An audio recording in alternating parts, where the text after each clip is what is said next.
Today's episode of Dominaria's Judgment is sponsored by StarCityGames.com, where this week you can add a shine to your holiday season. Until December the 19th at 11:59 p.m. Eastern Time, you can get 15% off all foils. And we do mean all of them. We have over 27,000 foils listed as in stock, and that number is going to plummet over the course of this week as people snap up the bargains that we have on offer. So join them and treat yourself all through Sunday over at StarCityGames.com/sale. What's up, gamers? Ryan Overturf here to remind you to check out the 540, Star City Games' very own Cube podcast, where every week myself and Justin Parnell will be tackling topics regarding all things Cube Draft. We're talking set reviews, digital Cube retrospectives, archetype breakdowns, tons of tips on both how to design your own cube as well as play other people's cubes, with plenty of nonsense interspersed. If you're into Cube Draft, we would love it if you gave us a listen, and if you're not, maybe we can fix that. Check out the 540 every week right here on StarCityGames.com and wherever you find your podcasts.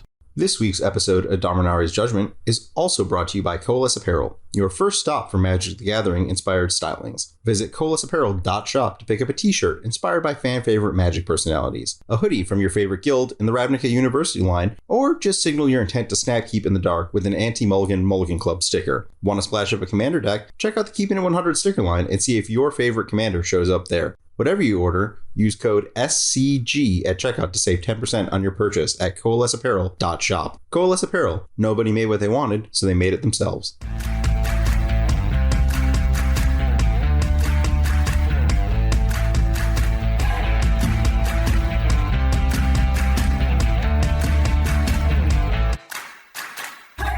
Hello everyone and welcome to episode 36 of Dominaria's Judgment, a weekly modern podcast brought to you by StarCityGames.com.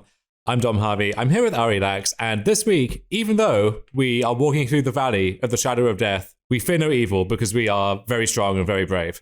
Yep. The Death Shadow, it's not putting up every single win like it was a week or two ago, but it's still putting up results and still a great deck. And we are really excited to have the winningest current Death Shadow player, SoulStrong, showing up on the podcast in a little bit to share his insights with, about the deck, why he's been winning so much, why the deck is really good in the format. But for now, we're going to talk about everything that's winning and then just get to the Death Shadow part in a little bit. Yeah, we reached out to Corey Baumeister, who sadly could not make it, but we found an even more winning Grixis Death Shadow player to come in here and show us the ropes. And we're recording this segment after having done that. A lot of great insight in there. Excited to have you all listen to that. And with that in mind, hopefully you can all get to winning with the deck too. And this may be awkward timing in the sense that this weekend was actually maybe the lowest ebb for Shadow that we've had over the past few weeks, but I think that's more a testament to the format has proved to be very fast moving and very adaptive to whatever the hot deck of last week has been. And Shadow is, I guess, the latest victim of that trend, but still a very solid deck, going to be a solid player in the format for many months to come, and knowing how to play with or against it is just a basic litmus test for playing the format at this point. Yeah, so I guess let's talk about these results and maybe think about what might be pushing back against Shadow. So both of the Magic Online events were won by fairly traditional 4-color blink decks. Anything super out of the norm in either of these that caught your eye? The only thing I saw was that both were going back to the one of Time Warp for the super big end game, but it looks like, a little bit differences in terms of how many Solitudes and Furies, and I guess Ice Fang Coatl, but nothing too big. Yeah, we had the Saturday Showcase Challenge this time around because we're reaching that time of year again, won by Zach Attack 23. Zach Dunn, one of the young Zuma phenoms coming out of a temporary retirement just to hit and run another high-stakes Magic tournament. Finding his way into the Showcase playoff with, as you said, 4-color blink. And I think the broad trend with the 4-color deck at this point is Fury is on a little bit of a decline, where the decks that card preys on so effectively have been mostly forced out of the format by that very fact, and so it's become a victim of its own success in that regard. And then I think this is one of those cards where, depending on how well your opponent is prepared and can play around it, some of its effectiveness can drop off quite sharply. So against Hammer, for example, there are definitely hammer draws or just hammer starts for maybe inexperienced hammer pilots where Fury can just completely clean them up. But if they are sequencing their spells carefully, or they can afford to stagger their development with Fury in mind, often that card is an expensive sorcery speed answer to maybe one thing, which requires pitching another card in the process. And then if you expect the 4-color mirrors or like blue-white control to be a big factor, Fury can still do some good work there too. But the thing that hooks you in the first place of I'm going to evoke Fury on turn 2 and blow up 3 things at once, that just is not a thing that's really happening in Modern at the moment. Yeah, we have, I guess we did see some humans decks over the last couple weeks, but that deck is so bad against Fury that it just ceases to exist before anyone can even put the card on the stack. So yeah, I like the move away from the maxed out number of Furies. There's still the list that won the Sunday challenge is still maxed out. Or sorry, I had this the other way around. One of the lists was maxed out on Furies. It was Zach's list, but 6 copies between the two lists when it previously you would if people could play 6 Furies, they would, is pretty telling. Yeah, so from talking to Zach, he has a lot more faith in the Ephemerate angle of the deck. And so you see 4 Icefang Coatl, 4 Eternal Witness, 4 Fury, 4 Solitude, along with the full 4 copies of Ephemerate. And so this list is really doubling down on that approach. Whereas you see Canister, for example, his lists over the past few weeks have been moving more and more away from Ephemerate. You see maybe 2 copies in the 80 card version there. And at that point, this is more of a theoretical endgame that you can play towards. And the idea there is Witness with Ephemerate is a better source of inevitability than whatever, 5-drop, like Teferi, Hero of Dominaria, for example. This is your kind of substitute for that, as opposed to what Zach's doing, where he wants to be pairing his Ephemerate with one of the evoke creatures, most games if he can afford to do that. Yeah, I like moving away from Ephemerate. It feels like the format has a heavier presence of Unholy Heat now.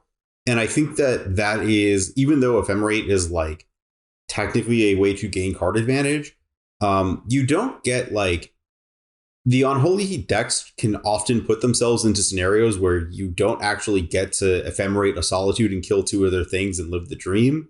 And in practice, they can just even go a step further and just be like, oh, my opponent has an Ephemerate. I'm just going to play a slow game. And then when they go to Ephemerate, Unholy Heat, whatever they're ephemerating, and then we just leave that exchange in a pretty overall good spot and everything is totally fine by me.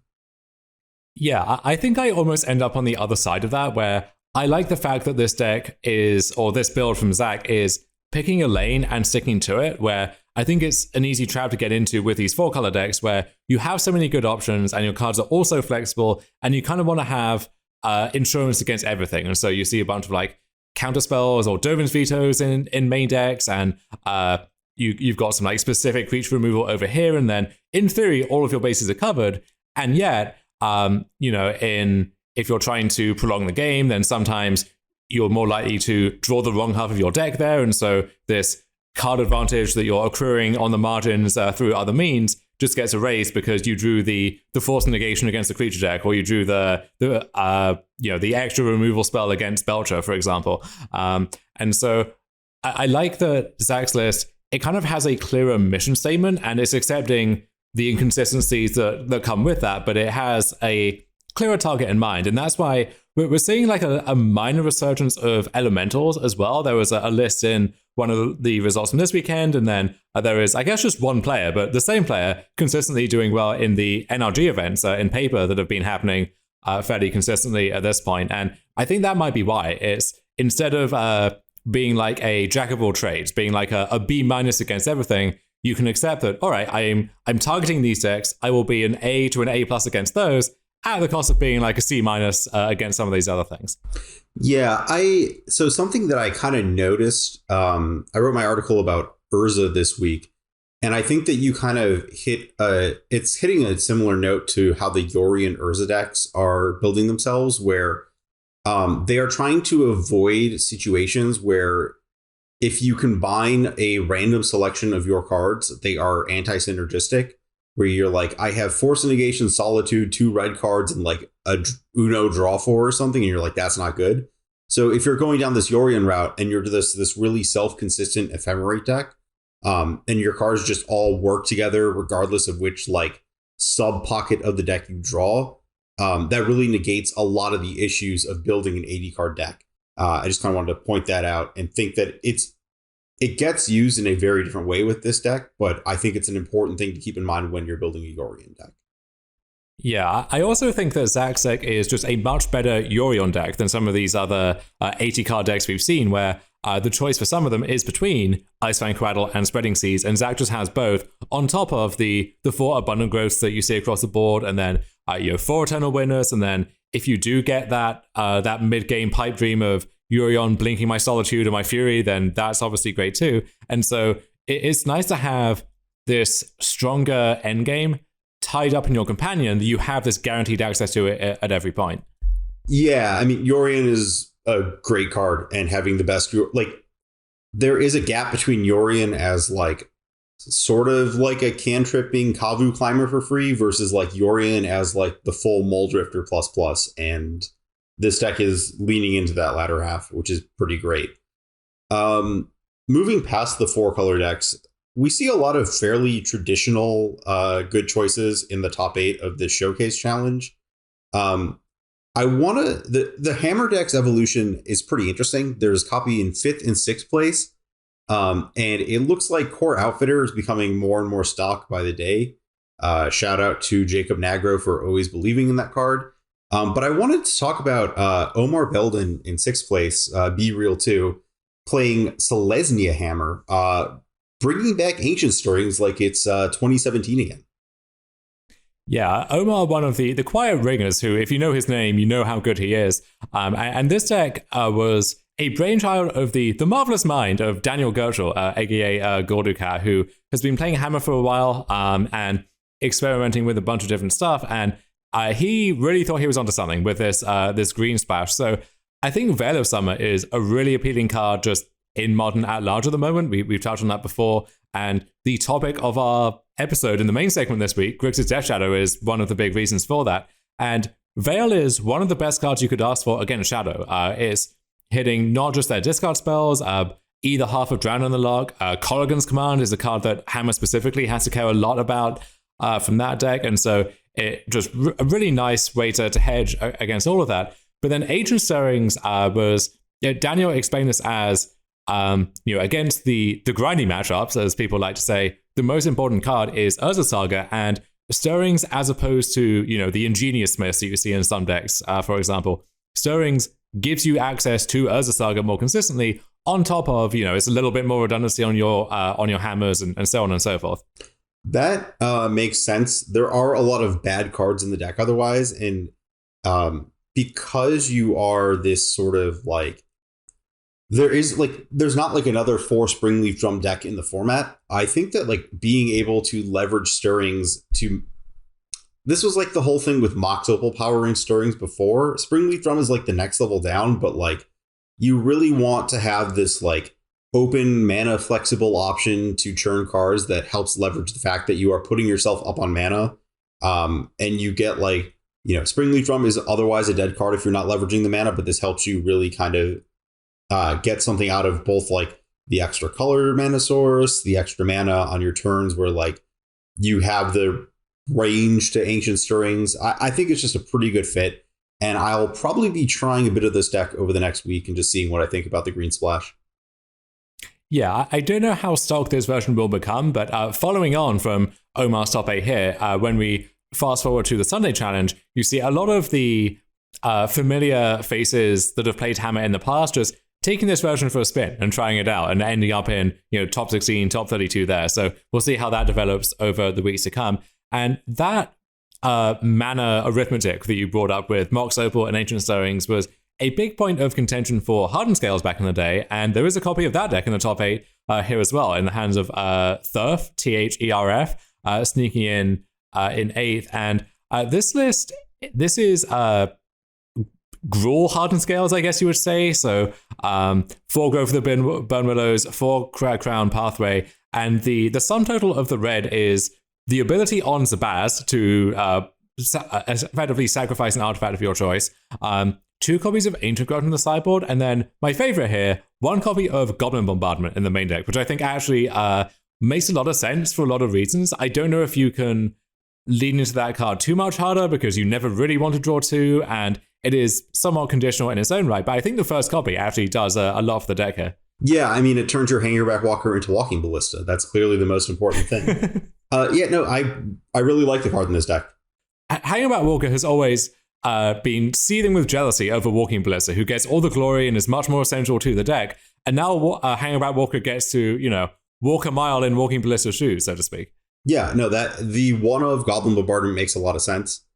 That card is very powerful, and I think the one of shows like a very distinct kind of.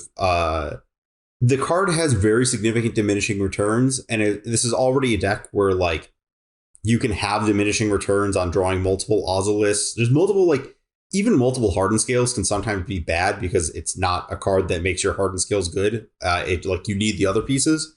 So I think that minimizing the ability to draw bad cards by sticking to just a Goblin Bombardment is pretty smart. Yeah, we mentioned the question of what are the arguments for playing this deck over Hammer, which is more proven across the board and seems to have a lot of the same weaknesses in terms of the specific cards that people try to line up against them. And one answer is when Walking Ballista is good, that is an argument for Hardened Scales. It's a great card in the deck, but when it's preying on small creatures or so on, then that's a point in the Scales column. And Bombardment, just upgrading your other creatures into Walking Ballistas, is really nice with that in mind. And as you mentioned, there's one of those other arguments for Scales is that your cards individually do more things. So you don't have a bunch of Sigada's Age that don't contribute to anything past a certain point, or Memnize and Ornithopters just cluttering up the joint. At the same time, your cards are a bit more disjoint in the way they work together. But yeah, sometimes you have an Ozolith, and then you draw another Ozolith, or you have an animation module, and either one of those individually would be great, but you've run out of modular creatures to pair with those, and so you get a bunch of quite awkward draws with this deck. And so Bombardment does fit into that and exacerbate that problem to some degree, but it also it is yet another card with a very high ceiling that you can put your chips in the middle on, and once you have enough of those, you can accept some of those in-game inconsistencies because you always have some powerful goal to be chasing there. Yeah, I actually do want to point out, I like this deck. It has a couple good angles against Shadow. Specifically, we talked about how Hammer is all these dead cards. One of the problems with Hammer is that it's a pretty mulligan-prone deck. You just have a lot of hands that don't do something. You're yeah, next hand. That becomes a pretty big liability in the face of a 6 discard spell deck being the deck to beat. And this deck can just keep a mush of lands and spells most of the time, and it'll work itself out. But also, this deck just has Grove of the Burn Willows. Oh God, that had not occurred to me until just now, despite mentioning that when we spoke to SoulStrong. But that is a very good point, and honestly, that may be the best tiebreaker for this version in the format right now, as opposed to do you want to be white for Lurrus, and then once you're in white, do you consider some of these white tools? I think just the card Grove of the Burn Willows, even in the white deck, honestly, might be appealing there. And the reasons we identified for why the Green Splash and Hammer might be appealing of Ancient Stirrings finding Urza Saga, well, it does that here, and this is also a much better Ancient Stirring set because firstly, you just have more green mana, and then also this is finding your Ravagers and your Walking Ballistas and some of these other payoff cards, the Ozolith as well. And then also, this list specifically doesn't have Veil of Summer in the sideboard, but you certainly could play that, and I have done in the past. And so if that is the direction that things are heading, then maybe Scales actually, the case kind of makes itself there. Yeah, it is. Scales is the kind of deck where I've played it a few times over the last few months. I've never really felt like it was good, but every time I play with or against it, it feels like it just wins more than it should. So yeah, I don't have bad or good things to say about it in that respect. Just give it a little more respect than you think you should if you don't like it, but also don't build up super high hopes for it. It's a really weird middle ground, but it's totally fine deck. I do want to skip ahead through like the lower results and shout out what might be my favorite Eldrazi Tron deck of all time in 20th place. Is that a high bar here? Well, yeah, it has 4 Thought-Knots here, and that's the only Eldrazi. Okay, I'm in. So this is the like Prison Tron deck, but it just has like more creatures. And then there's another aspect here that I think gets mirrored in some of the other like the hammer lists that are starting to diversify. And that is leaning into Spellskite as your anti-interaction card of choice.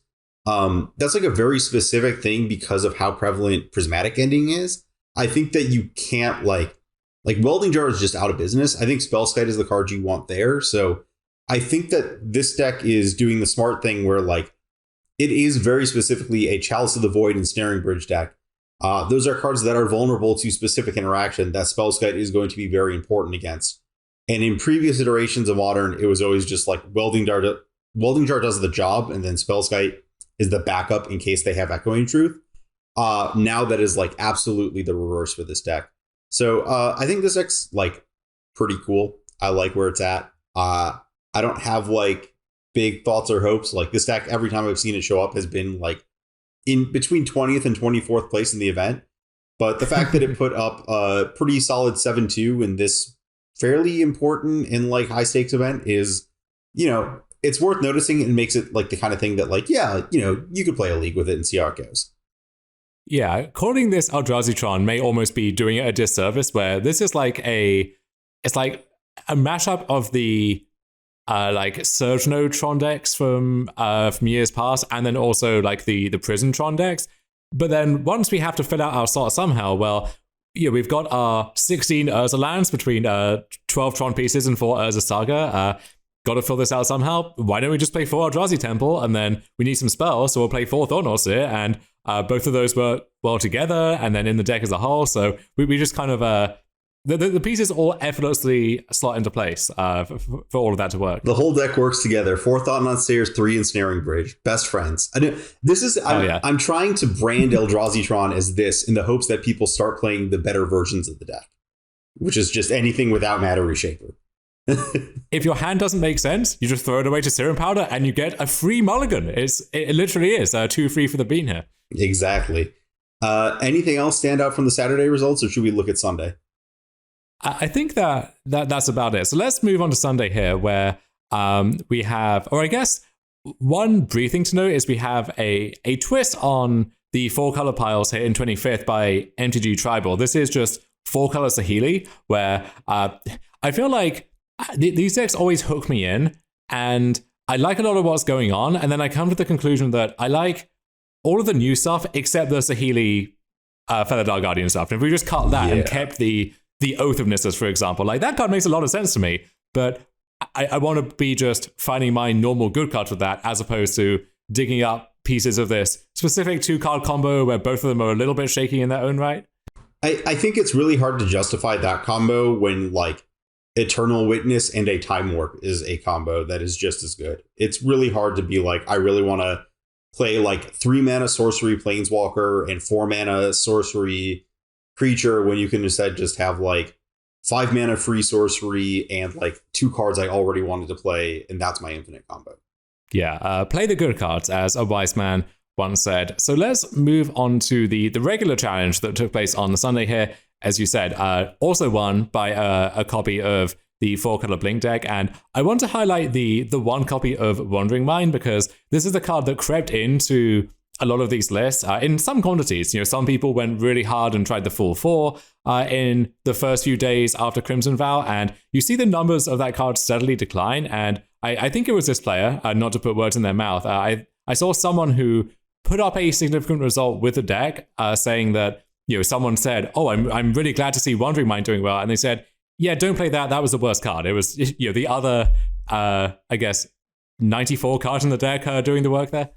Yeah, I think that you should play exactly 1 if you're going to play any, and if you ever get the urge to play more, you should be adding Eladamri's Faults to your deck. Which, more on that in a little bit, perhaps, but it almost makes more sense to me to play Wandering Mind in the Zack Attack version from the Saturday showcase, where if you have the 4/4 Ephemerate, and you're really going hard on that angle, then having another good Ephemerate target, that makes sense to me. I see how you get there. But when you're cutting down only two copies of Ephemerate, we only have 2 Eternal Witnesses at this point, then Wandering Mind needs to pull weight by itself, and I just don't think it does. Yeah, there's only so bad a one of can be in a Yorion deck, but I get where you're coming from. Yeah. So moving down the list here, we have Grixis Shadow in second and in third in the hands of friend of the pod now, I guess, SoulStrong. And then a quite different Grixis deck in fifth in the hands of TSP Yendrick, noted control master in Modern, who has been playing this version of Grixis for a while. You could say this is an expressive iteration of sorts, where this is the creature base here, 4 Ragavan, 4 Snapcaster. That's it. No shadows, no Dragon's Rage Channelers, which is a staple of all of the other versions. Nothing like that. This is a deck which wants to be a lot more reactive and controlling, but then also sometimes all of that interaction is backing up a turn 1 Ragavan, and that's the best win condition here. You don't need some 4-drop Planeswalker that takes some time to protect. I'm just going to play a 1-drop Monkey and get to work. I'm impressed that there just isn't even a single creature land. If you're going to win the game, you are going to kill your opponent with attacking with Ragavan or attacking with Snapcaster Mage or attacking with Luris. That's it. There's only 2 lightning bolts. You can't throw that much burn at their face. You actually have to beat down with 2 1s. Yeah, I find this specific mix of interaction incredibly charming for some reason. So in the main deck, we have 3 Inquisition, 2 Lightning Bolt, the 4 Unholy Heats that you would expect, 1 Terminate, 3 Colligan's Command, and then 4 Drown in the Lock. And none of that seems surprising by itself until you take a look at the sideboard where you have 3 Counterspell hanging out with 2 copies of Thoughtseize. So whether we need more proactive disruption or more reactive disruption, we can always kind of break the emergency class and get the most universal version of both of those effects if we need them. We'll fix it in post. Yeah. I want to take a step back up because this is the first in 4th place. I think this is the first Cascade top 8 in a while with a Rhinos deck in 4th.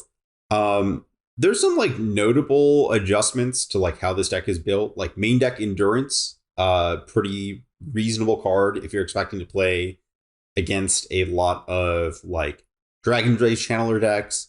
4 Blood Moons in the sideboard, but also I know we had seen a bit of this, but there was Chandra Awakened Inferno in the sideboard, but also just multiple Thruns. Just with Legans Blue-White, we're just not going to play. We're just going to take these exact game actions that they can't stop, and that's the plan. I think both of those cards are markedly worse against 4-color almost entirely because of Omnath, where, your Thrun is gamely attacking before each turn, and they're just playing a fetch land, and that's at least 4 life and sometimes 8 on each turn cycle. And your Thrun just isn't making any headway there.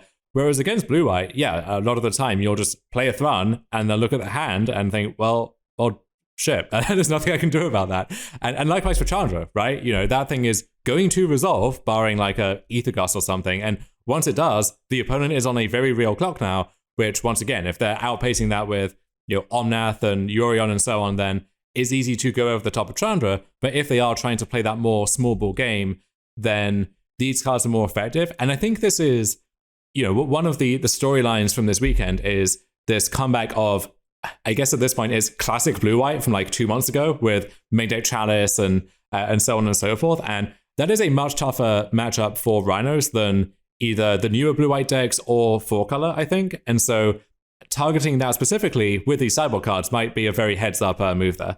Yeah, I think that against the 4-color decks, you're pretty reasonable just making some Rhinos, and then this list has 4 Borrower, 4 Endurance, 4 Fury. So if they stick a Teferi, you're actually pressuring it. I think that might be the other thing that I missed in discussing what's going on with this deck is that this list looks to be very much of the mindset that if they cast a Teferi, I'm going to declare an attack on it and not worry about all this other stuff. So yeah, I'm excited to see those decks back. I've always enjoyed playing them.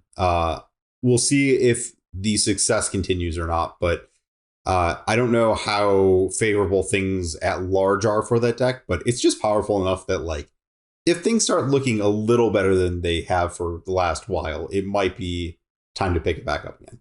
Yeah, let's move on to the 9th place deck here. Just falling short of top 8 is Talisker, who we've mentioned several times on the show in the past, both in the results segment, but then also kind of implicitly in the nonsense of the week segment at the same time, often.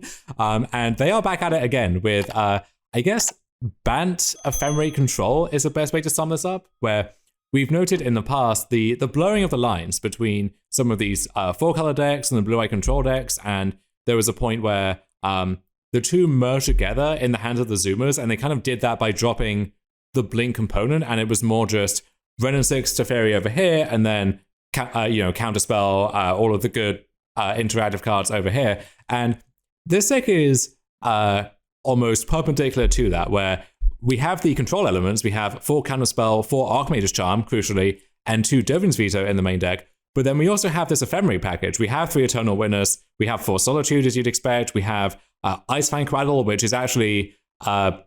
it's funny to see some of these 4-color decks sometimes where they have Icefang Cradle, and then you look at their lands, and it's like Ketria Triome, Sacred Foundry, and the one with Flooding Pool, which is still just like a legacy admission to these decks for some reason. Whereas this deck, you actually get to play like some of these Snow Dual lands from Kaldheim, for example, or you can actually fetch Snow-Covered Basics a little more reliably to turn on that card in a reasonable time frame. We got 3 Supreme Verdict in the main deck. That's a card which is phenomenal against decks like Shadow and Merktide. And the way we're tying the room together here is we're not stretching into red, because if you think that Fury isn't getting you much and you can replace Expressive Iteration but with other sources of card advantage, then you're basically just splashing 4 Ren and 6, and Ren is a phenomenal card, and it's not actually all that difficult to splash for it. But if you have a more disciplined mana base here, then that opens up a lot of space in its own right.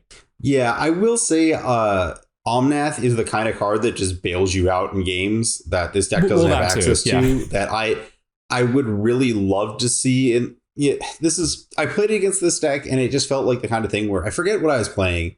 This was in my like play 20 nonsense decks run over the last few weeks.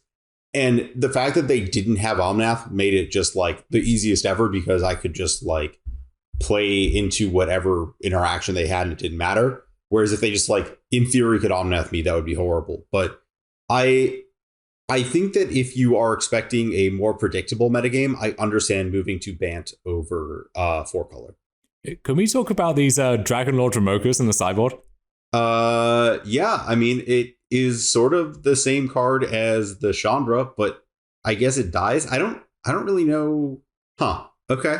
Yeah, like you saw it pop up in very obscure circumstances in the past. Like I remember there was a phase where Ad Nauseam was just boarding a bunch of random 6 shops to try and like juke its opponents in post-cyborg games, and Dramoka was one of those. But hadn't really seen it in any of its fair applications. And one reason for that is you play this and you immediately have to pick it up thanks to the Teferi, or it just dies to Solitude, or it feels like you're tapping out for this, so you're not protecting some of the play. And in a deck like this, you don't have any big plays to protect, really. And so you're just playing this big, dumb idiot, and it's just going to die to something or get bounced by something. And I'm not sure how much headway that really gets you. Yeah, I don't really get it. I think Dragon Lord Dramoka is best left in the Vintage Championships in like 2015 when it won an Oath or whatever. But yeah. Yeah, just shout out to Brian Kelly there, I suppose. Yeah. What else do we have going on from the Sunday Challenge here? A lot of expected stuff. I will note that there is like a little more Yogmoth floating around the lower slots of these results. And I think there's one other event we got to get to this weekend, which is the NRG trial. And you'll see a similar trend there where Yogmoth is like, I don't want to say quietly putting up results, but like it's putting up results in like a fairly consistent, non-flashy way where like it's just like, oh yeah, there's like some Yogmoth decks, and then you look at the numbers and you're like, there's like 4 Yogmoth decks in this top 16 or something like that. That's interesting. There's a lot, and there are also some interesting other occurrences here. So we have Sultai Infect winning this tournament once again in the hands of Jacob Siegel, who savvy listeners will remember that name from being associated with Infect in the past when we've gone over these decklist dumps. So this might be a case of deck specialist doing well with paired deck. But said paired deck also, top-8'd MTG Vegas in the hands of Jeff Zhao, and so seeing a little bit of that deck floating around. And then also one other thing from that top 8 that I want to highlight is the Rakdos Lurus deck in the hands of Bill Caminos. I think this is the same. I don't know if Andrew Tendrum came up with it or if he was just the first to put it on the map, but he also, at a previous NRG event, was playing this Rakdos Saga Van deck, I guess is a more descriptive name here, where you're basically taking the Jund Saga deck, shaving off the green cards for a more consistent mana base, but keeping the same flexibility that the Urza Saga offers you. Yeah, this looks... I mean, if you want to compare it to the normal Rakdos decks, you're just cutting the Den of the Bugbears for Urza Sagas. So you're not like... It's about the same role, about the same mana, but like Saga is a more powerful card in its own right. And also somehow like those two cards cost the same on Magic Online. I don't really understand that part. Yeah, that bit is kind of wild, but I do think there are other trade-offs that this forces upon you. So if you look at the more conventional Rakdos decks, they have quite heavy mana requirements between Dauthi Voidwalker for many of them. You have your red 1-drops over here and all of your black disruption over here, and we've got some double black casts.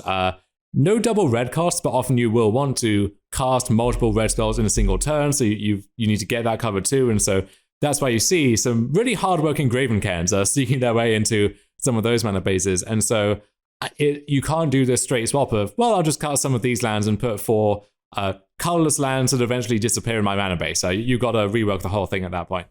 Yeah, the disappearance of Kroxa is really telling in terms of fixing your mana. These NRG results are pretty stock. I mean, one player that we failed to mention in a recent event putting up another top 16 is Forrest Winstead with Merfolk, notably playing Rishadan Dockhand as an additional 1-drop there, and going back to some like Regery stuff from back in the day. But a lot of things, just a lot of expected stuff, and it feels like the paper and Magic Online metagames are rapidly converging, at least for these events. And that may just be because this is a iterated regional tournament series and people are just kind of running through the same paces as the Magic Online players. Yeah, so that was Ari's court-mandated apology for his slanderous or possibly libelous comments about Merfolk in the past. So hopefully a truce can be extended between all parties there. In the meantime, should we talk about the deck which is, I guess, the talk of the town at the moment in Grixis Shadow? Yeah, let's take a break and we will kick it over to talking to probably, the Grixis Shadow expert, SoulStrong. If you are looking to sell your Magic the Gathering cards, it's never been easier than selling to StarCityGames.com. With a 30% store credit trade-in bonus and the fastest turnaround time in the industry, there's no reason to sell to anyone else. Visit StarCityGames.com/sell, that's SELL, for details on all 4 of our great ways to turn your cards into cash or credit. Check out our buy list to sell specific cards, ship your cards to us for an offer with our ship and sell program, schedule an appointment with us at Star City Comics and Games in Roanoke, Virginia for the classic experience of selling to a person, or if you are a store or have over 500,000 cards to sell to us, we can come to you. Visit StarCityGames.com/sell for more details on your preferred way to sell your cards, and let us make it the easiest and best experience selling Magic the Gathering cards that you have ever had.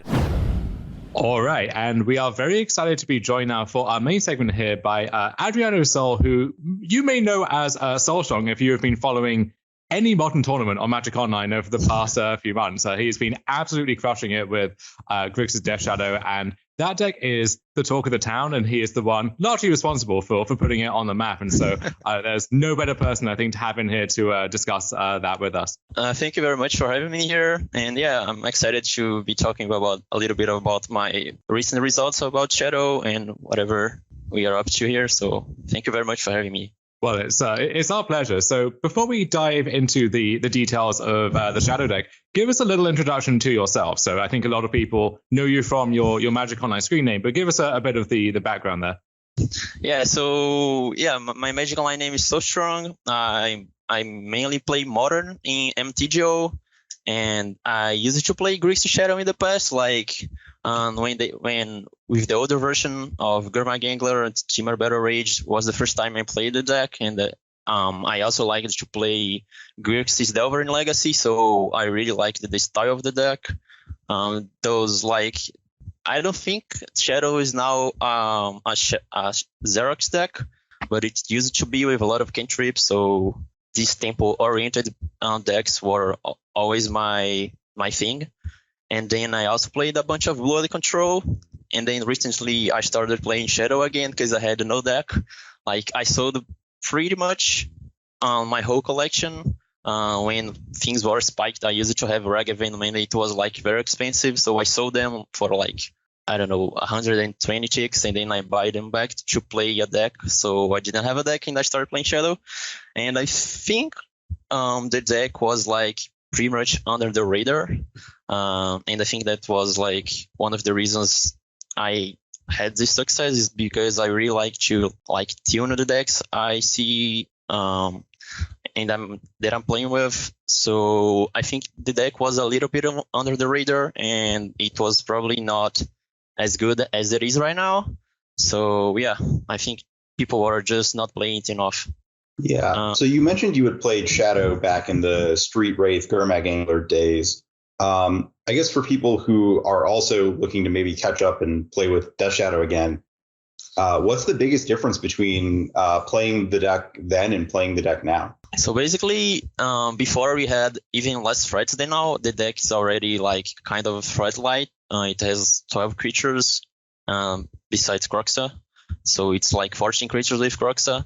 And then back then we had like 8 creatures, which were Gurmag Angler and Death Shadow. So Gurmag Angler had a deck building requirement of having a lot of cantrips, just like Merktide Regent now. And you basically would suffer much more if your threats were dealt with. So we used to play like Stubborn Denial to protect them. And we also can't, like, we don't do it now because we both have more threats and we don't have enough like reliable 4-power creatures. So basically, versus decks like Blue Eyes Control and humans, we used to have a lot of problems because they, like, humans had Reflector Mage and Blue Eyes Control had like Rest in Peace, Path to Exile. So those decks were really hard to battle against. And now with Lurus and like 4 extra threat creatures, I think it's much better versus those decks that can deal with your creatures. Yeah, so but back in the day, as you mentioned, Death Shadow was one of the 2 distinct threats in the deck, essentially, and there were a lot of matchups where even though you had a lot of good tools, sometimes if one of your threats was shut off by something, whether it's, Graveyard Hate against Gurmag Angler or Grove of the Bone Willows was often a frustrating one against Death Shadow, then you had basically 4 good ways to win the game in the entire deck, and so that was a pretty tough hurdle to clear sometimes. Now, though, you have so many more options. So you have Dragon's Rage Channeler, Ragavan, Death Shadow, Croxa, and even though the deck is, we still call it Grixis Death Shadow, and the whole Death Shadow dress down interaction was, I think, the most unique aspect of this deck, as opposed to like the Rakdos Lurus decks, for example. It feels like Death Shadow itself is a lot less essential now than it has been in the past. Yeah, for sure. Like, basically the core of the deck is Ragavan, Dragon's Rage Channeler, and probably Expressive Iteration. I think that this is the core of the Grixis builds. People would play the deck without Shadow, which I'm not a fan of. I tried it, but I think you have much more. You gain much more by playing Shadow than by not playing it. And then basically you don't rely as much on Shadow now because your other 1-drops are like basically the best 1-drops ever printed, besides maybe Deathrite Shaman, but they are very powerful, so you can rely on them instead of relying on Shadow mid-game, and you will have a stronger early game. You have disruption with discard spells, etc. So yeah, the deck relies much less on the card Death Shadow than before. Looking at the whole range of the Grixis decks in Modern at the moment, so you have the Shadow deck, which you've really been this pioneer for. You have the the Shadow-less Grixis deck, which is essentially the same deck, but just swapping out Shadows for a few other cards in those slots. And then on the other extreme, maybe you have the more controlling version that TSP Yendrek has been playing constantly to good results, where it's essentially just Ragavan as that premier one-drop threat, and then a lot more interaction as well. And so you have a lot more options in terms of how you take that shell, but you seem pretty convinced that the Shadow list is the way to go. Yeah, basically, I think that there are some matchups that the card Death Shadow really helps. Like you play versus Burn, Death Shadow will be like basically your only way to win. I mean, you need to clock the Burn decks, and I don't think you have enough interaction to like basically stop their thing. So if it goes the game like I don't know. I feel like that versus Burn you have a huge edge by playing Death Shadow, and people always talk about cards like Solitude, but if you compare Death Shadow with a deck like Blood-Red Merktide, I think Blood-Red Merktide will suffer much more versus the card Solitude than Death Shadow, because like as I said, just like Gurmag Angler, you have a deck build requirement for playing a card like Merktide Regent, and you will use your resource, which is your graveyard, to play the card. So basically, the Blood-Red deck relies much more on Merktide Regent than Grixis relies on the card Death Shadow. And if you play in a way that you don't get blown out by Solitude, you can just like easily play around it. You play it at least as a 4/4 if you have a free channeler, etc. You don't play multiple shadows if you're playing versus a Solitude deck. So like the fact that Death Shadow gives you a body that basically is bigger than anything you can have in modern mid game is like so important for me, because like you can't rely on Ragavan to kill them like mid game, and if they have graveyard hit, your channeler will not fly, so it will also not be a reliable threat mid game. And yeah, Shadow basically ignores the graveyard hit and goes through basically any creature. So I think it's so important to play the card Death Shadow in those builds. Yeah, and I guess we should talk a bit about the other black cards, because that's really what sets this apart from some of, we talked about, is it Merktide is another Ragavan deck. Inquisition of Kozilek and Thoughtseize went through like a long period in Modern where they weren't seeing a ton of play and people weren't sure they were still good. Did something change to make those cards good, or was it just kind of like finding the right other black cards to give you a reason to play them? Yeah, so I think playing card like Thoughtseize instead of like multiple cantrips gives you much more flexibility on your game plan, because Death Shadow you can go for a more aggressive play if you're one drops, but if you have a discard spells, you can basically plan the game in a way that it favors you. So if your opponent doesn't have removal, you play the discard spell and you take the removal and try to snowball the game with Ragavan, for an example. But if they have like 2 or 3 removals, you can just take their iteration, their Teferi, and basically you have this flexibility of how to approach each matchup and how to approach each particular game. So it's better for you that the blue-red decks doesn't have. They need to be holding up mana for counter spell. They need to get the cantrips going for playing the Merktide. So I think the information you get from the discard spells, besides just taking their best card in general and using the life loss from the Thoughtseize as an advantage for you, is what makes the black cards better than like cantrips. And also Drain the Luck is so good right now because people are already putting cards on their graveyard by themselves, so you basically don't need any setup for the card to be like a counterspell or a removal, which is like very good. Yeah, I think it was Corey who recently tried a build of Grixis with Merktide Regent as that kind of alternative threat, and it seems like that was a fairly natural pairing of the 1-mana black discard spells with Merktide Regent, where you fill your graveyard pretty cheaply, you take down the few cards in the format that can interact with the Merktide Regent, and then that's a fast clock that doesn't give them that much time to top deck. And I'm a little surprised we haven't seen that pairing be tried that much before, but I guess that the mana requirements are kind of tough, and you have a lot of the red cards that you want to support as well, so it's tough to make everything work. Yeah, also I think that like losing lures is a big thing there, because there are a lot of games that you just win by having Lurus and your opponent not. Like versus the direct matchup versus Blue Red, for an example, you are basically a bit favored because you have Lurus as an extra like grind element. So I think losing Lurus is like a big deal because Lurus is kind of broken in my opinion. And I like before when Blue Red was better, people were not playing as much answers for Merktide as they are right now. And as I said, I think a deck that basically is built around Solitude built around Merktide Regent will suffer much more from those sort of removal spells like the Fairy, Solitude, than Death Shadow. Yeah, I don't think anyone needs convincing that Lurus is broken at this point, even in its nerf form that we have nowadays. How much of Lurus being so strong in this deck is due to the card Death Shadow, where you actually have like this big threat that you can return with it now?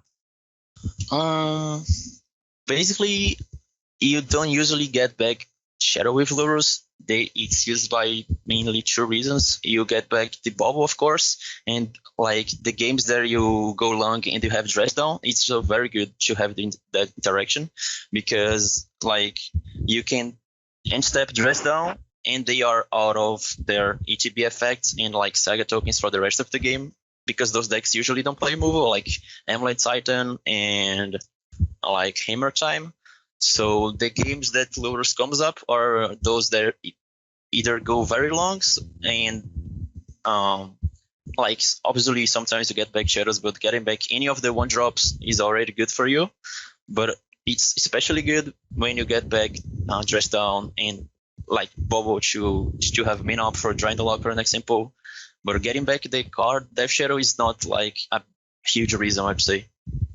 So when you're playing the games themselves, one thing that came up with the old builds of Grixis Shadow, where you only had a few threats, was that you would often be taking damage from a shotgun even when you didn't have Death Shadow because you were digging for a threat and you wanted that shadow to be good when you found it. Now you have so many more threats to choose from, and so if you have a hand that doesn't have Shadow yet, but you could see the game lasting a long time, or maybe you're going to be casting an iteration in a turn or two, and if that finds Shadow, you want that to be good. What goes into deciding when you're intentionally taking damage, even when you don't have a Shadow set up yet? Yeah, that's a good question. Basically, that's kind of dependent on like each particular game. So if you're playing versus an aggro deck, for an example, that I know they will be trying to race me and deal damage by themselves, and especially Burn, it's a kind of tricky matchup for that reason. You are basically never want to take damage by yourself because they would get the job done for you anyways. But versus a deck like, let's say, Hammer, that they will try to like deal 10 by 10 damage, like they will not do. They will try to one-shot you, basically, so you have to do damage yourself, even though it's like an aggro deck or, I don't know, combo. It's probably aggro. But you, you want to save your fetches, so you don't crack it right away just to thin your deck, exactly to know if you will be want to get in a tapped shock land or get in a basic. So you try to save your fetches, and yeah, it's probably tough. Like one of the hardest part of the deck is to know how to manage your life total. And I don't know if you can have like a rule of thumb for that besides like a lot of practice and know how each matchup plays out, etc. But I'm usually not like taking damage by myself if I don't have the Death Shadow in hand. But it also kind of depends. Like if I'm playing versus 4 colors, there I know they will not be trying to be the aggressive deck in general. I can probably take the damage because if they Solitude, they will also gain a bunch of lives. So yeah, it depends a lot. One of the more unique cards in this deck, which has gained a lot of attention and which people are still trying to figure out all of the different tips and tricks with, is Dress Down. Initially, when people like Aspiring Spike were experimenting with this deck, this was how the card got smuggled in, where you have this interaction with Death Shadow, where it boosts that to a 13-13 for the turn. You have this kind of combo set up with Croxa, where you play the Dress Down at the end of turn, and then you can play Croxa and keep it around immediately without having to pay more mana and cards to escape it. But I think people are realizing that that's just a really good card in the deck as a whole. And so you see that card creeping into, is it Merktide sideboards, for example, or just really any blue deck in the format at this point. What is the card doing here beyond those little combo applications? And what are some of the tricks with it that might not be so obvious at first glance? Basically, with my current build, I don't have many answers for Sandfire in the deck. So it's basically your only way on the 75 to deal with that card, because it's like so good versus Death Shadow. You don't have any removal that kills it, and it stops your whole board. So if you can turn it off for a turn, you can kill it. But the main reason to play the card is versus Urza Saga's deck, where people will play a lot of constructs, and they can outgrind you just by having 2 tokens with the Saga and then getting an extra 1-drop or whatever. So the main reason to play the card, main deck especially, is to kill the Urza Saga tokens. And then, you sometimes happens to do the trick with Croxa, but it's not very common because it's kind of an all-in play, because you are using 2 cards to get a 6/6 and you lose a lot of tempo. If you play it early, you're not like casting discard spells, you're not interacting with your opponents, so it doesn't happen as often. That's why I don't like 3 copies. Some people play, I only play 2 and 1 in the sideboard. I think it makes much more sense, and I will probably side it out if I'm not planning to like kill Saga tokens or stop EDB effects. Those combos they happen, but they are not like, you don't want to be playing your game to do it. Obviously, you would try to cheese some people with 13/13 Shadow, and they kind of have to play around it if they can. But Urza Saga's token is the main reason. How often does it come up against the card Solitude in particular? It doesn't happen very often, because if you go to attacks and they Solitude you before blocking, they will still have the 3/2 body, and let's say you attack with, I don't know, 2 1-drops, and then they Solitude you. If you don't have a draw in the lock and you don't play around it, they still have the 3/2 to block your 1/1 channeler, because it will not be a 3/3 anymore. So letting the Solitude resolve just to stop the exile effect is not very good, unless you have a shadow, of course. It doesn't happen as often. So I know you've put a lot of work into tuning this deck, and we can talk about the cards that are in it in a bit, but I kind of wanted to ask you if there were any cards that you tried in the deck and see people still playing or really excited about that just really didn't pan out, that you would like to warn people to maybe think about before they try to put them in the deck. There are 2 cards that people play that I really, really don't like, which is Engineered Explosives and Collective Brutality. So basically, I used to play Explosives for a long time. I'm not saying it's a bad card, but it's usually when you board in Explosives, you want to be killing your opposing one mana cost permanents. But your deck only has 1 mana cost creatures. So a lot of times it's a problem for you to play play Explosives on 1, because it will also kill your own stuff. So you want to get Explosives versus Aimer, but you have Alpine Moon, you have Aura creatures, and also if you play it and not crack it right away, they can just play around it. So you play Explosives on 1, third 1 or 2, they will just not play 1-drops until you crack it. And versus Aimer, one of their better cards is Esper Now. So you have to play 1 more, pay 1 more to do the Explosives, otherwise they will draw a card. So I'm not a fan of the card anymore for that reason. And also Rhinos is not as popular, so you don't really need it for the matchup. And I also think the matchup is good regardless. And Collective Brutality is just, in my opinion, a very bad card in general.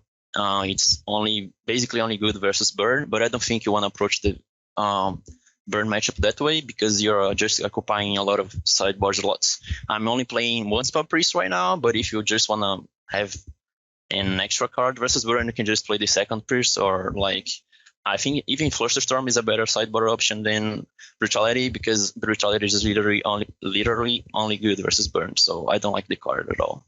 Yeah, Engineered Explosives, in my experience, playing against the Shadow deck is one of the better cards you can have access to. So it makes sense that it would be bad in the Shadow deck unless you're, specifically blowing up Rhino tokens and stuff like that. I guess following on from that question, you are the one who decides what's dark at the moment when it comes to Shadow. Are there any cards that you're experimenting with or any future directions that you think might be interesting to take the deck in? I'm trying to know the best number of gut shots on the sideboard because I'm still testing it, but I think it's correct to choose a draw on the mirror. So as the mirror is very popular, I think you want to choose the draw, and you basically need a big density of 1 mana removal so you don't lose to opposing turn 1 Ragavan. So I tried 2 gut shots, and now I have 1 gut shot and 1 fatal push. So as the mirror gets popular, you wanna probably choose draw, and having a lot of 1 mana removal is the best way to approach the matchup, in my opinion. So yeah, I'm trying to figure out how many gut shots I wanna play, and I still need to know exactly how to sideboard versus 4 colors because there are a lot of different versions of 4 colors, and I still don't know exactly what to do. I mean, how to sideboard. So yeah, those are the 2 main factors deck building wise I'm working on right now. So I want to get a little deeper into the play versus draw thing there, because this is a topic that people love to talk about, and people really want to find opportunities to choose to take the draw. And whenever it comes up, whenever someone is brave enough to do it, there's always a lot of discussion back and forth over what the logic is and whether it's the right idea and so on. I think for most people looking at this deck, they would assume, all right, I have cards like Ragavan, which are much better on the play. I have my discard spells typically better on the play. And so choosing to draw in general would seem counterintuitive in the deck. What's the specific dynamic in the mirror that makes that appealing to you there? For example, you usually want to play Ragavan on 1 because it's a better creature, and as early as you play it, it's better. But usually on the mirror, you do not play Ragavan on 1 if you can't. You play either a Destroy spell or Dragon's Rage Channeler because Ragavan is a better threat, and that's why. And that happens because you can't rely on your one drop surviving on the mirror because both sides have a lot of run and removal. So basically, the dynamic of the matchup is that it goes very long. I've lost a mirror recently because they had Croxa and I didn't, even though I was, I think, pretty ahead. They had 1 card in hand, which was a holy hit. I had 4, but they had a Croxa. So the game was 17 turns or whatever, and Croxa, they cast Croxa 3 times and they won the game. So basically the matchup goes very long. So you rarely can use the tempo as an advantage for you. It's basically always very grindy and a lot of attrition. So in those type of games, you really want to have the extra card that you get from the draw. So if you have good, I mean, I don't even know if you should play 2 good shots, but the good shot would be a way to make up for the tempo loss that you have from choosing draw, but I don't even think it's as important the tempo factor. I just think you need to outgrind your opponents, and yeah, choosing draw and having the extra card is just pretty good in general. Have you had it come up yet where you're playing a mirror and you choose to draw, and then maybe you get to game 3 and now your opponent is wondering should I choose to draw now because I'm playing against SoulStrong and they have this strategy figured out for the mirror, or have you had that come up yet? Yeah, that's funny. I usually see it as a sign of respect that people, when I choose draw, they would also choose a draw. So both sides have already happened. People read my Patreon, so they chose draw because I told them to do so, and I also did it. And there are other people that know me, and I chose draw game 2, but they chose play game 3. So yeah, I mean, people are free to disagree, and I'm not even saying that it's necessarily correct, but I think it is. But yeah, I mean, it's the deck is popular just kind of recently, so a lot of tests has to be done because I don't have by myself enough sample sizes to know what's the best option. And maybe I don't even know if everyone summed it, like if you get all the results from all the people that play Shadow will have a good sample size, because like statistics are kind of rough to know on these situations. But yeah, like sometimes it's just a feeling of the game that you have, and that feels good to have an extra card basically. Yeah, so that's a very enlightening take on the mirror. We'll take a short break and we'll come back and dive into some of the other matchups you can expect to face in the modern format right now. Don't go anywhere. With this break, I'd like to talk to you about Star City Games Premium. For years, StarCityGames.com has been hosting the best Magic the Gathering strategy content on the internet, and Star City Games Premium is a huge part of that. If you want to see great articles from Pro Tour champions, world champions, and many other accomplished players, as that content comes hot off the presses, subscribe to StarCityGames.com Premium. More than that, Star City Games Premium comes with a host of benefits when shopping at StarCityGames.com. Premium members save 5% on Magic the Gathering sealed product, 10% on singles, and 15% on supplies. There's even special benefits on SCG Tour Online event entries to keep an eye out for when those events come around. All that savings and all that content costs just $7.99 a month. For the price of 2 booster packs, you can be on the cutting edge of Magic the Gathering strategy, getting insights from the best in the industry on Star City Games Premium. Okay, so let's get into some of the other non-shadow decks that you can expect to face in a modern tournament these days. And I think the big one over the past few months has always been Hammer. And at various points, this has been the best deck or one of the best decks, but it's always been floating around in that top tier, and had a pretty good weekend, as you'll have heard in the first segment here, in the Showcase Challenge and so on. So how do you approach that matchup, and how favorable or unfavorable do you think it is on balance? I think Shadow has a good advantage versus Hammer, because you have access to free copies of Colligan's Command, and you have a lot of mana removal. You have Drawing the Lock that can also kill their creature even if they are equipped. You have free dress downs to kill their Saga tokens, which is their only way to like try to grind you. And some people, I think it's Crusher Bot BG has the non-Lures versions, and I think that version is overall better than the Hammer version, than the Lures versions, because you have Nettlecyst, which is like an extra threat,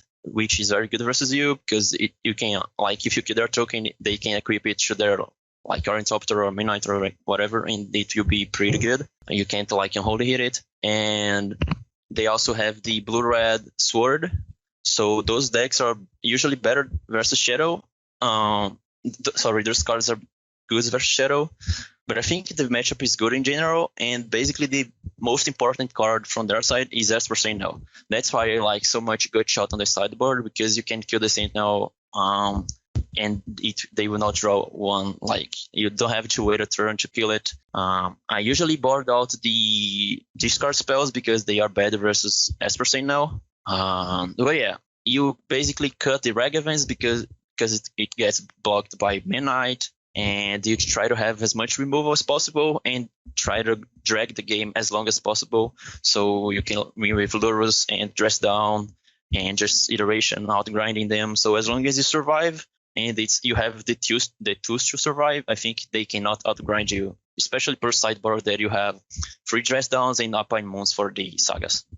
One minor thing related to that is you hear a lot of Hammer players saying that against these Ragavan decks, they tend to like shaving some of these 0-mana creatures, and they tend to keep Memnite and shave Ornithopter against Ragavan decks in general. For you, from your side of things, knowing that you expect to be cutting Ragavan, do you then think they should be keeping their Ornithopters instead, or like how does that dynamic tend to play out? Yeah, that's curious. I actually didn't know that Hammer players would cut the 0-drops. But if they know I cut Ragavans, like, I basically don't think the flying effects usually matter, because you're killing their creatures anyways. And if they have like an equipped Ornithopter, it won't matter. Like, they obviously can flash the hammers on the Ornithopters with Sigarda's aid, but like in general, you are trying to kill whatever creature they try to equip, like in response or if Drawing the Lock after it resolves. So I don't think the flying from the Ornithopter necessarily matters. So like I would also sometimes keep 1 or 2 reg events on the play, depending on my sideboard configuration exactly. So if they have the option of choosing between Manite and Ornithopter, I think they should still be playing Manites, because I don't think the flying from the Ornithopter matters too much. Is that another argument in favor of Shadow in the deck for you, where it makes it easier to cut down on Ragavan's in matchups where it's unreliable and still have enough threats? Yeah, for sure. That's a good point. Like, as I said, if your opponent have like Rest in Peace or Spell Bomb, then you're already losing your Channeler as a good threat, and like Ragavan is also sometimes a cut versus those main out decks. You also have a bunch of the Fiddlebender deck that Astron Spike plays, that also plays a lot of 1-drops, and yeah, I think the fact that Shadows is also always a reliable threat is so good for you. I don't think, basically that. Okay, let's take a look at the other side of the spectrum. We talked about Hammer, which is probably the fastest deck. What about playing against like Azorius and 4-color Control, which are kind of the slowest end of Modern? Are you pretty happy with those matchups? And what is important besides just kind of burying them in cards? So versus Blue-White, you used to have a lot of problems with Shadow in the past, but I think the matchup is so better right now because you have those 1-drops that you can play on turn 1, and they basically have to kill. If they don't have a Prismatic Ending for your Ragavan, you're already pretty ahead, and same for 4 colors. So basically, versus Blue-White, their best cards are Chalice and Rest in Peace. So you have to play in a way not to get blown out versus those cards. If you're on the draw and your hand is bad versus Chalice, you basically have to play a Destroy Spell turn 1 unless you have Call Against Command. Call Against Command is not the best card in the matchup. I use it to board in only 2, but since it's basically one of their better ways to just cheese you basically have to have all the Call Against commands. And same for Rest in Peace. If you have a hand that doesn't have a Shadow and you easily lose to Rest in Peace, you can board it in. And those 2 matchups are the reasons why you want to have the Torek, because Torek has protection from basically all their removal spells, and it also on the Blue-White sides beats both Rest in Peace and Chalice. So versus 4 colors, as I said, there are a lot of different variants of the deck, but you can basically try to take their cheaper removal, and cheaper ways of grinding, which is Rainy 6 and Teferi, and try to draw and lock their heavier threats. So that's a matchup where tempo is very important. People are playing 4 Veil Summers, I think. That's probably Shadow is the most important reason, just because you want to try to draw and lock their 4 or 5 drops, and if they have Veil Summer, it's pretty bad for you. But I think it's still a good matchup in general. Different from Mirror or Black Red Rock, you want to try to disrupt them in a way that they have probably multiple 4 or 5 drops in hand that they can play at the same turn. And if they Solitude you, they will 1-for-2 themselves, which is fine, as long as you don't lose 2 threats like a Shadow and another creature. That's a good grind factor for you, let's put it like this. So just don't play in a way that you don't set yourself up to lose to their cards, because if they're forced to keep trading 1-for-1, you're going to come out ahead just because of Luris and Expressive Iteration. Just don't let yourself lose to the cards that they have, as opposed to actively trying to you'll just be ahead if you just keep taking game actions and are able to keep doing that. What about some of the sort of mirrors? I guess there's a full spectrum, right? We talked a little bit about the Grixis mirror. How different is the matchup against the Rakdos decks than the Grixis mirror? The most important card you have on those type of mirrors is Expressive Iteration. So I think the Rakdos has big disadvantages there because they don't play blue, of course. And their cards I mean, they have Croxa, which is good for the mirror. They have Torok, but I don't think Torok is very good. I think, if I'm not mistaken, Black-Red plays a bunch more lanes than you do as well. That's also a reason why I think Shadow is good versus the Fall Colors. So basically, I think both decks have similar late game power, but Shadow basically has less lands. And so this is something that you have to take into consideration. Shadow has much less lanes than, sorry, not much less, but it has less lanes than Black-Red and much less lanes than 4-color. So yeah, I think you basically have better grind elements versus Black-Red comparing to the mirror, because they don't have express iteration. It's basically the main factor, I think. Yeah, and then you had mentioned in the Izzet matchup against the Merktide decks, you wanted to be fairly controlling because, again, it's the same kind of thing where you have, Luris and all these removal spells where they're just a bunch of cantrips. Mm-hmm. Yeah, so the blue-red deck relies a lot on Merktide. That's why you need Terminates. So their main way to win the game, win versus you, is by cheesing Blood Moon or having Merktide Regent. So as long as you play around Blood Moon, you maybe try to discard it, and you have like a response to their Merktide, you are good in the matchup. I'm boarding in Spellbone right now, so they don't have access to Regent early, and you can maybe try to use Spellbomb in a way that the Merktide will die to your unholy hits. So yeah, you have better late game power with Lurus, and you have discard spells to take care of their Merktide and iterations, while they will just cantrip to play the Regent. So yeah, that's the advantage I think the deck has in the matchup. Okay. I guess moving down the list, it seems like this deck should have pretty good matchups against the creature-based combo decks like Amulet and Golgari Yogmoth. Is that correct for those two decks? I think you have a good matchup versus Amulet, but I don't think the matchup is very good versus Yogmoth. Basically because your sources of removal are do not exile. They are basically burn and like Fatal Push, Drain the Lock, and having Undying Threats makes you have to play like 2 discard spells, and they also block your creatures. So I think Yogmoth is a pretty tough matchup. The games that you win is because they are like have a lot of air. They have a lot of mana birds, and they can't assemble their combo because it's kind of hard to stop them from going off, as you like obviously don't play Rest in Peace.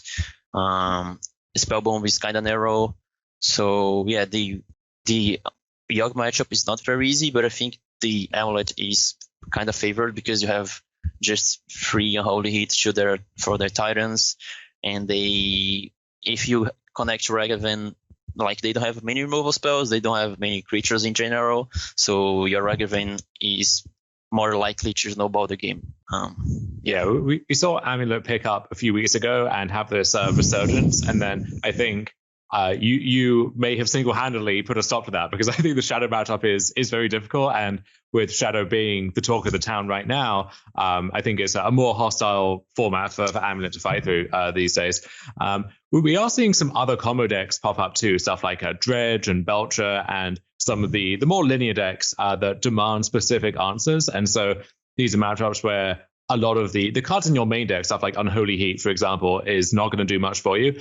Are you finding that you're building your sideboard more with these kind of combo decks in mind at the moment? Yeah, basically one of my latest lists, I think like 1 or 2 weeks ago, had no graveyard hate, and then as Shadow was getting popular because of me, people were playing more Dredge. So I basically had to add I had Soul Guide Lanterns in the past because Dredge was playing ley lines. So I had to add the graveyard hits again because Dredge was on the rise. But then I changed it to Spellbomb because I think the mirror is more popular than Dredge, and having Spellbomb with the mirror is better than having Soul Guide.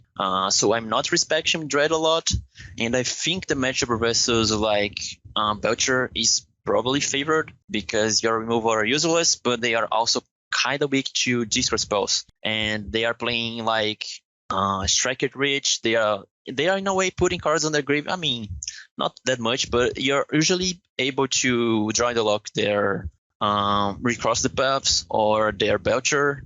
And there's also the interaction of Ragavan with Recross the Paths, where they have to play in a way. It's kind of a mind game. If you can attack with your Ragavan and get their Miracle card, or you cannot attack, and if they don't put it on top, I mean, if they put it second from the top, they are kind of punished by that. So I think the matchup is favored in general. And the Dredge is usually a bad matchup, even if you have a lot of graveyard hate, and I'm probably not respecting it enough. So yeah.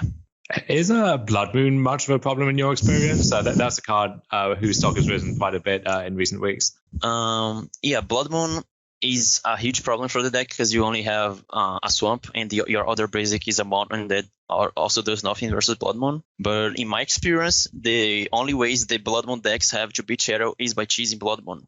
So versus like Mono Red and like Blue Red is kind of a even matchup, so Blood Moon is good in the matchup for that reason. It's already like kind of even, and Blood Moon can give you 3 ways to win. But versus like other Blood Moon decks, like Ponza doesn't have any removal for the Death Shadow, so historically speaking, Shadow destroys Ponza because they can't kill your shadows, and also Mono Red doesn't have removal for Shadow.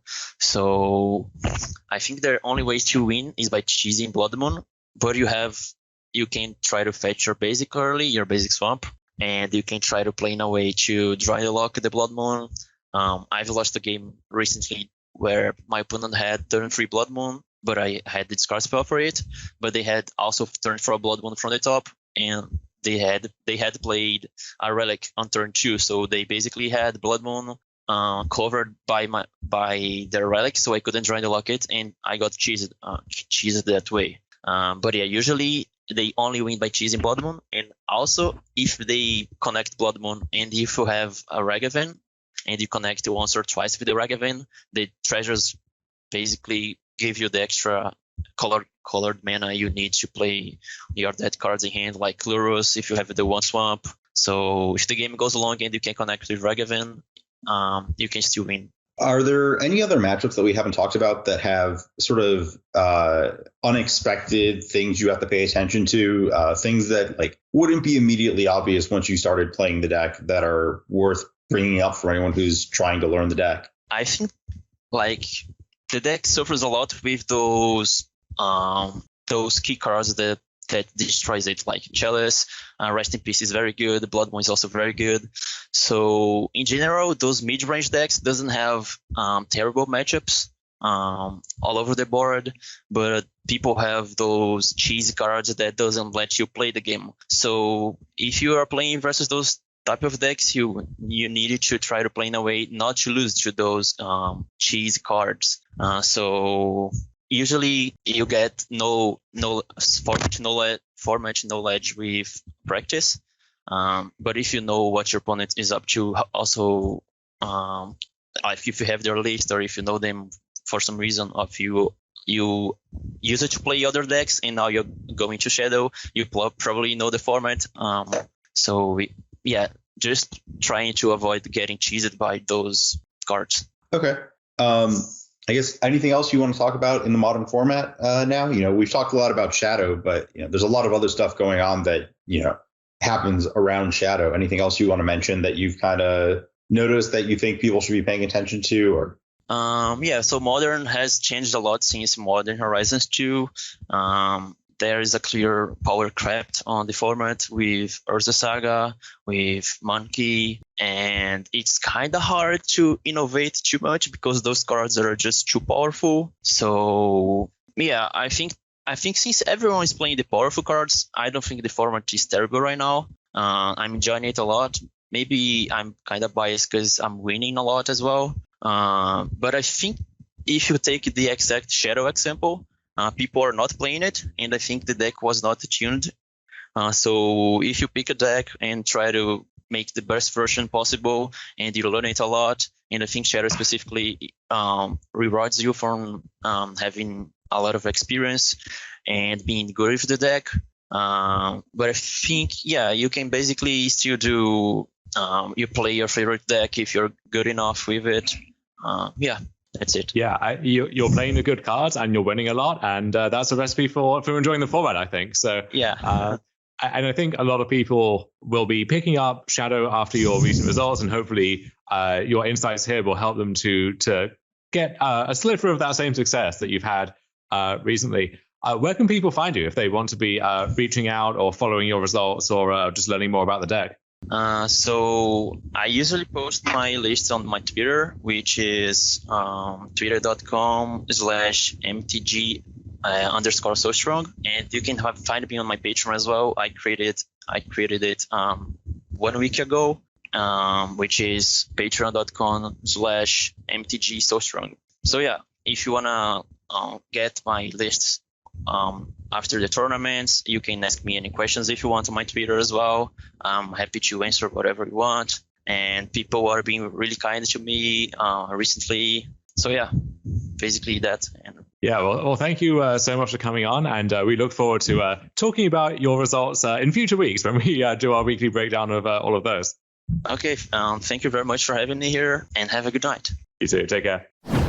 What's up, everybody? Cedric Phillips here, stopping by real quick to let you know about one of Star City Games' newest podcasts, The Receivables, hosted by yours truly, alongside my partner in crime, of course, Patrick Sullivan, where the two of us discuss Magic sets, both past and present, from top to bottom. On every episode of The Receivables, you're going to hear us talk about the facts of a set, the mechanics of a set, the cycles of a set, the boring stuff, before we get into some crazy stories of when we were playing Magic during the times that the set was legal. We've got a ridiculous award show where we give out awards like the Char Rumbler Award for weirdest card in a set, the Oko Thief of Crowns Award for best card in the set, and a whole bunch more, before we finally decide, hey, what card won the set and what letter grade should we give the set? It's a whole lot of fun. We're having a blast recording them. Hopefully you have the opportunity to listen to it and you enjoy it as much as we're enjoying recording them. Where can you find it? StarCityGames.com or wherever else you listen to your podcast. The Receivables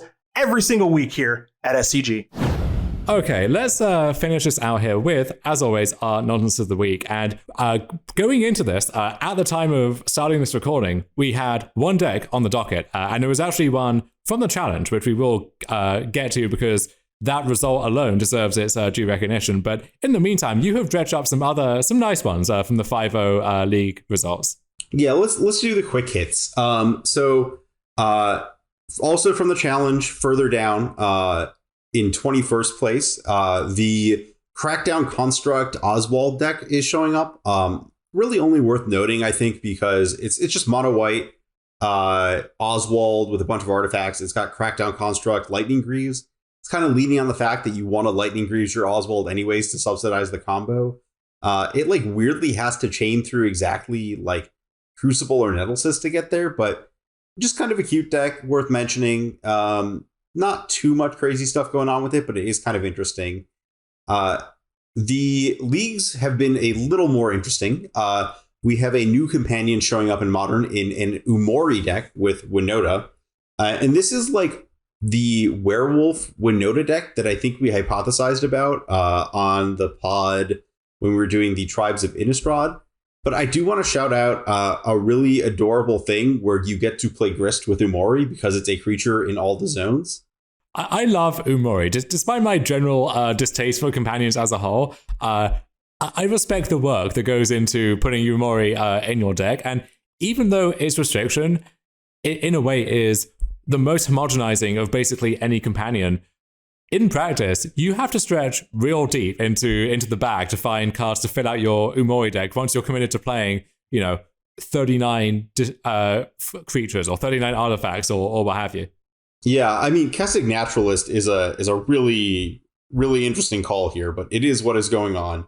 I mean, you got your pretty typical 12 mana dorks, birds, noble or ignoble, and Ragavan, and then it's just a pile. This deck's a pile of werewolves and Maguses, and I guess Seasoned Pyromancer is another really good one to set up Winota with. This really is kind of a live or die by Winota with the backup plan of sticking a Tovolar, but the Grist as your interaction is pretty nice. I'm a pretty big fan of that, both because it's a setup for Winota. Though I am skeptical that like access to Umori is actually worth like not playing anything that isn't a creature, but you know, that part can be resolved after Nonsense of the Week. It is very funny that because you have 39 creatures, you get to play Ancient Ziggurat, but the Ziggurat can't help to pick up Umori. Yeah, that is a weird one. Moving on to another weird one, we have one of the like more interesting decks from Pioneer porting its way into Modern in the hands of Mordekaiser. So you know this is going to be a 4-color deck, and this is the Enigmatic Incarnation deck from Pioneer showing up in Modern. So Enigmatic Incarnation was a rare from Theros Beyond Death that you may have forgotten about. 2 green-blue. At the beginning of your end step, you may sacrifice another enchantment. If you do, you pod for a creature with mana, 1 more than the sacrificed enchantment and put it onto the battlefield. So the deck is just like Abundant Growth, Utopia Sprawl, various like Omens and Spreading Sea style cards that you'd kind of expect from a Yorion deck, and just like a pile of one of creatures. Notable fun ones are just like Luris for the hard mode. I like the Sithis Harvest Hand, the new Enchantress showing up here. It's both something you can tutor for and an enchantment you can sack. A lot of Wandering Minds in this list. And also just like the main deck Yorion for value. Yeah, we've got 1 Sanctifier on Vector Tutor for because that card is lights out against certain opponents. Renegade Rallier actually delivering on some of that promise from the Aether Revolt preview season here. A lot to love about this deck. And I think that the premise here is actually pretty sound, where in Pioneer, you have to play some somewhat dodgy enchantments to get to the point where your density of those is high enough. In Modern, both the inputs and the outputs on Incarnation are a lot better, where to set it up, you have the enchantments which, if you look at the normal 4-color decks, they're just playing anyway. So you have Abundant Growth, Utopia Sprawl, Spreading Seas, Dress Down is one that you get to play, and that card is hot at the moment. Omen of the Sea is not really a Modern quality card in its own right, but it's fine, and it is more than good enough here. And then in Modern, a lot of these decks, there are high impact bullets, which if you can access those consistently, will just shut the game down on the spot. So, the 1 Magus of the Moon against Amulet, for example, or even in the grinding matchups, so to speak, where no one thing will get the job done, just the function of Incarnation, where every turn you're tutoring up a new Mold Drifter into play, basically, off your previous Mold Drifter. Like, you just overpower any kind of grindy engine going on the other side. So there's, as always with these Mordekaiser decks, a lot going on in this list. I kind of love the Showdown of the Skulls aspect here too. There's going on, but some build of Incarnation, I think, actually does show a lot of promise in Modern, and a lot of that is going to depend on how many Force Figures are going around, because you get accidentally posed by a lot of that. But on the flip side, this is also a very good Force Figure deck, on top of being, Veil of Summer deck and so on and so forth. Yeah, I am shocked to not see any copies of Moonblessed Cleric, I believe is the card that all the Pioneer decks are playing, but maybe that's just like not remotely good enough for the format. Yeah, so I think what Mordekaiser is doing is saying, I'm not a fully focused Incarnation deck. I'm more of just a deck which, Incarnation is my value enchantment alongside Showdown of the Skulls, and I'm building towards one of those in most games. And with that in mind, the Wandering Minds play into that a bit more, where they're great with Showdown and with Incarnation at the same time. And also you can just ephemerate that thing, or that can dig up a Spreading Seas or whatever, without having to go down a card to put it on top. I would be more intrigued by the Moonblessed Cleric approach, I think, where like just being able to directly find my, Blood Moon, Alpine Moon, Incarnation, Rest in Peace, whatever. On Thin Ice is another nice card that this deck gets to employ too. I think just having the fast and direct access to those appeals to me a lot, but hey, I'd love to see this version doing well as well. Yeah, so let's talk about a different 4-color deck that we wanted to highlight that got 6th place in the Sunday Challenge. I'll let you take this one.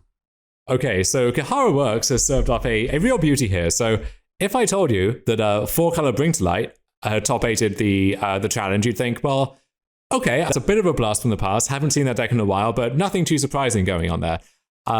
This is 80 card, 4-color Bring to Light, no Scapeshift, no Dryads, no Valakuts, we're just Bring to Light on hard mode here. And so we have Ragavan in this 4-color deck, which a lot of these decks have flirted with the idea of playing Ragavan in the past, and it seems like it could be good on paper. I don't think anyone who has tried that has really stuck with it past a certain point, but clearly Kahara Works has here. And then, so our Bring to Light is confined. Valky would be the big payoff here, and that tactic of Bring to Light for Valky has been very impressive for me in the past, so no surprise to see that. We have a one-off Renegade Radier to pair with not just the Bring to Lights, but also the 4 Elidamri's Calls in the deck. So buying back, I guess, mostly fetch lands here, but also Ren and 6 or a Ragavan that had to be killed on site. And then the usual Omnath, Solitude, Fury, Expressive Iteration, Prismatic Ending, what have you. Yeah, this deck feels like fairly consistent. I like moving away from the Scapeshift Dryad stuff and just moving towards drawing good cards.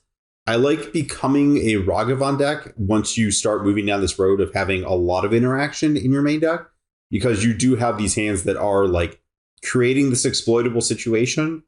I actually really like being able to tutor up the Obsidian Charmaw with all these ephemerates and just I'm not even talking about like beating Tron with it. I just want to like nuke people's lands in the fair games. Yeah, I think that approach has a lot of merit to it. I do wonder if using this as a template, you could build just like an 80 card Bring to Light Dryad deck where maybe you keep some of the Elidamri's Call stuff where you get to Solitude people and so on, but then also you have redundancy on your Dryads if it comes down to that. You have to work the card Valakut into your mana base, which is easier said than done, but I don't know, something I might tinker around with. I will let you stick to that. I have sworn off of the clunkier, less fair, I'm kind of off the like broad concept of like the Indomitable Creativity Scapeshift decks for now, but I think that might just be a personal preference thing, honestly. Mm-hmm. But yeah, otherwise, some of the broad trends that we've identified coming into play here too: 4 Veil of Summer in the sideboard, 4 Aether Gust. So the quad laser approach to beating, I guess, Grixis, blue decks on the one hand, and then your Amulet and the various red decks on the other hand. Yeah, and the other thing is you're moving up to 4 copies of Charmaw because you just want to destroy people's lands a decent amount of the time. Yeah, and I think this heavier red focus allows that, where like your mana base needs to have a certain density of red sources just to cast Ragavan on turn 1, but also your mana base there doesn't look that much different than the average 4-color mana base, because once you increase the deck size, the way that you get to keep the same mana ratio in place is just to play more fetch lands. And so you have this weird paradox where the 80 card mana base in a weird way is better than the 60 card one, because you have these fetch lands and you get to play, 16 at least at a glance in this version. They can find you basically any land in the deck, but you're drawing each of those individual lands less often. So you get fewer draws where it's like, okay, I drew Forest, Hallowed Fountain, Ragavan, and now my hand just looks absolutely embarrassing because most of the time, one of those lands is going to be a Flooded Strand, and maybe you're taking more damage than you would like, or you're fetching a non-ideal shock land to do it, but you can at least work towards casting your spells. Oh, this is some good old 64 card Abzan logic? I don't know about that, but yeah, something like that. Okay. For those who don't get that reference, this was when the fetch lands and the Battle for Zendikar fetchable lands were in Standard, and Hall of Famer Ben Rubin finished in the finals of Grand Prix Oakland with an Abzan deck that was just the stock Abzan deck, adding 4 additional fetch lands and cutting no cards. Yeah, and I love that the reaction to that at the time was, okay, well, that's just noted genius Hall of Famer flexing on us all. None of us need to do the same thing. We can just go back to living our lives. And there was no kind of long-term takeaway, or no, like that wasn't a big eureka moment revelation for players at large. It was just, okay, well, that's a notable event that happened. And then we just, everyone registered 60 cards in the next tournament. Ben Rubin, he muddles the mixture there. It's really hard to tell what he does that is because he can, because he thinks he's right, because he is right. He just kind of, things occur. Yeah, a mixture that is well and truly muddled there. So on that note, we will get you out of here for this week. You can find me on Twitter as always at Dom and Javier. You can find Ari at ARMLX. You can find both of us writing weekly over at StarCityGames.com, the sponsor of this podcast. And we will be back in here, probably not with another guest who knows a lot more about our subject than we do, but we'll try and keep the ship running in the meantime.